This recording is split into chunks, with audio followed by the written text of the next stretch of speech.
Selective mutism is a complex childhood anxiety disorder characterized by a child's inability to speak effectively in certain social settings, such as school. An individual with SM has the capability to communicate, but chooses not to due to uncomfortable situations or being fearful. There are 5 causes for selective mutism. One cause is that the individual has a genetic predisposition to anxiety. Another is that the individual has a sensory integration dysfunction, which means they have trouble processing sensory information, which causes them to misinterpret environmental and social cues. Another cause is that the individual may have a speech and/or language abnormality, which will make them really insecure and nervous to talk in front of other people. Another cause is that the individual could be born with a severely inhibited temperament. Children with inhibited temperaments have a decreased threshold of excitability in the almond-shaped area of the brain, called the amygdala. When confronted with a fearful scenario, the amygdala receives signals of potential danger from the sympathetic nervous system and begins to set off a series of reactions that will help individuals protect themselves. In the case of children with selective mutism, the fearful scenarios are social settings, such as birthday parties, school, family gatherings, routine errands, etc.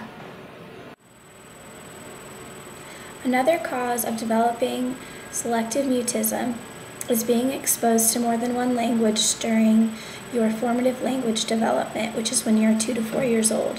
So this is especially true for children of bilingual or multilingual families. Now we're going to play a clip of an interview for you between Dr. Jonathan Berendt, a specialist in social anxiety disorder, and a Hispanic mother of a daughter with selective mutism. She was well, she hardly ever spoke to anyone. The only people she ever spoke with was myself, mother, and her dad, both of her grandparents, and her sister at the time. And at the beginning, though, I mean, she started doing this at the age of about 4 and a half. She just stopped talking to anyone else, so no one ever really heard her voice. We did try so many different things, and we did not succeed until we contacted jail. And she's how old now? She's 10 now. 10, okay. Now, she was not talking to most people. This is obviously selective mutism. What was going on in school with her? In school, she didn't react to nobody. She only laughed when she was talked to, or she listened other classmates talking. She just laughed, if there was anything funny. But as far as talking to the teachers, that was a no. As far as talking to classmates, no one ever heard her voice. And that went on and on until the 4th grade. None of the teachers heard her voice. As you heard, this little girl spoke to her family members at home, but she chose not to speak in the school setting. Selective mutism is a choice, which is why it differs from traumatic mutism. Children with traumatic mutism develop mutism suddenly in all situations. An example would be a child who witnesses the death of a grandparent or some other traumatic event in their life, and they are unable to process this event and become mute in all settings. Now we're going to play another part of the interview where the mother discusses how she felt as a parent watching her daughter suffer from SM and what she did to help treat the disorder. And what was going on with her socially?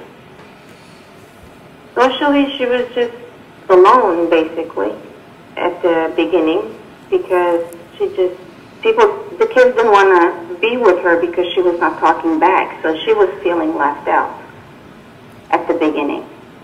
But now, it's overwhelmingly, I mean, we're just so happy, I can't even describe it, how well she's doing. That's fabulous. I want to know also, at the beginning, when the selective mutism was going full force, how is that affecting you as parents? as far as how she was. You saw your daughter having these problems. What was going on for you? How was it affecting you? It was very painful to see her going through that. I wanted to do anything possible to get her be free and comfortable, just to see her looking frustrated and getting, like looking at me like she can't do it. As a mother, it was so hard for me to see her going through that, and whatever we just didn't succeed at the time. It was hurtful. Where is she at now? What's the current situation? You've had such wonderful success, and I'd like you to talk a little bit about whatever comes to mind about what you did, what both of you learned how to do to resolve the situation. One of the keys for me was talking to her. Getting her feelings out was the main key for me. Understanding what she was going through, which I never sat down and talked to her before. I did not understand that. But now, we continue doing that, and we see so much progress in her. And it helps me in life itself, being more calm and understanding what she had gone through and helping me through as well. So you learned how to extract the thoughts, the thinking, and the feelings. As the mother explained in her interview, it is very important that the parents and other family members are involved in the treatment of the child with SM. Key ways that families can be involved in the treatment, in the child's treatment, are to positively reinforce any kind of verbal expression, to emphasize the child's positive attributes to boost their confidence, and to be an advocate for the child by educating teachers and others who are involved in the child's life about selective mutism.